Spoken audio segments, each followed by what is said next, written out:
వరంగల్ అదనపు కలెక్టర్ వెంకటరెడ్డి నివాసంలో ఏసీబీ అధికారులు సోదాలు చేస్తున్నారు. ఆదాయానికి మించిన ఆస్తుల కేసులో మంచిరేవుల్లోని వెంకటరెడ్డి నివాసంతో పాటు మరికొన్ని ప్రాంతాల్లో ఏసీబీ తనిఖీలు కొనసాగుతున్నాయి. నెల రోజుల క్రితం 60,000 లంచం తీసుకుంటూ వెంకటరెడ్డి పట్టుబడ్డారు. భారీగా ఆస్తులు కూడబెట్టారన్న ఆరోపణలతో ఏసీబీ అధికారులు సోదాలు చేస్తున్నారు.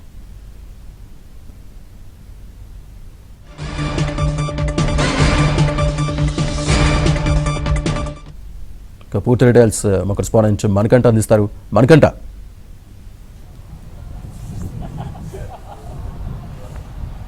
శ్రీనివాస్, ఆదాయానికి మించి అక్రమాస్తుల కేసులో ఆరోపణలు ఎదుర్కొంటున్న హనుమకొండ డిప్యూటీ కలెక్టర్ వెంకటరెడ్డి నివాసంలో హైదరాబాద్ నగర వ్యాప్తంగా ఏసీబీ అధికారులు తెల్లవారుజాము నుంచి సోదాలు అయితే నిర్వహిస్తున్నారు. ముఖ్యంగా హైదరాబాద్లో వెంకటరెడ్డి నివాసంతో పాటు అతని బంధువులు అలాగే కుటుంబ సభ్యులు వీరితో పాటుగా అతని సన్నిహితులు నివాసాల్లో ప్రస్తుతం సోదాలు నిర్వహిస్తున్నారు. ప్రస్తుతం ఎల్బీ నగర్లో సాయినగర్ కాలనీలో ఉన్న నిర్వహణ ఎలైట్లో వెంకటరెడ్డి నివాసం ఉంటూ ఉన్నాడు. ఫ్లాట్ నెంబర్ 102లో దాదాపుగా 3 బృందాలుగా ఏర్పడి ప్రస్తుతం ఏసీబీ అధికారులు అయితే అతని ఇంట్లో సోదాలు నిర్వహిస్తున్నారు. దాదాపుగా 10 మంది ఉన్నట్లు 10 మంది ఏసీబీ అధికారులు తెల్లవారుజాము నుంచి అతని నుంచి పూర్తి స్థాయిలో సమాచారాన్ని రాబడుతున్నట్లుగా తెలుస్తుంది. పెద్ద ఎత్తున అక్రమాస్తులు కూడబెట్టినట్లు అనేక ఆరోపణలు రావడంతో గత నెల నుంచి అతనిపై ఏసీబీ అధికారులు అతనిపై నిఘా ఉంచారు. ఈ క్రమంలోనే ప్రస్తుతం ఈ సోదాలు అయితే కొనసాగుతూ ఉన్నాయి. అయితే వెంకటరెడ్డిపై అవినీతి ఆరోపణలు ఇది మొదటిసారి కాదని చెప్పుకోవచ్చు. గతంలోనే అనేక అవినీతి ఆరోపణలు అయితే వచ్చాయి. 2008లో నల్గొండలో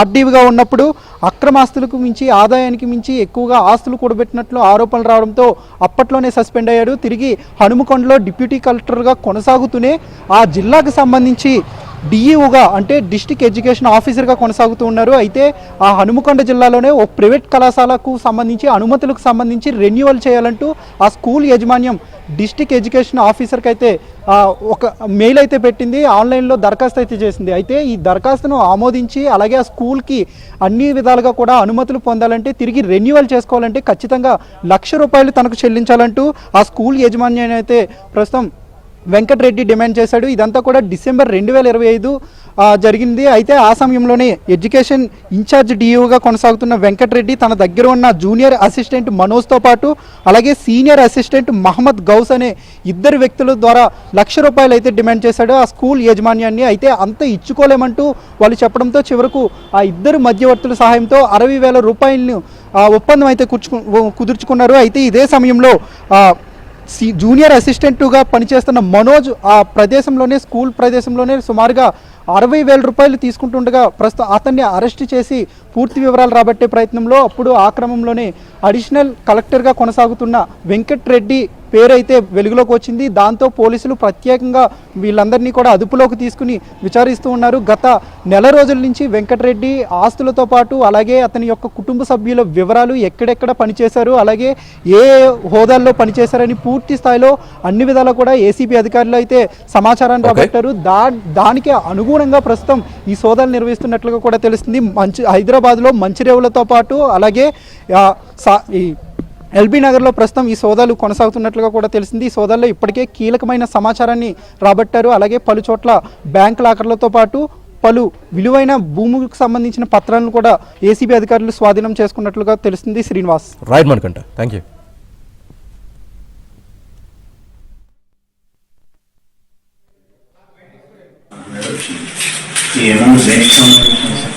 వేరే వాళ్ళ దగ్గర తెప్పించింది సార్. వేరే వాళ్ళ దగ్గర తెప్పించింది. ఎవరు సార్? గోపాల్ రెడ్డి అని.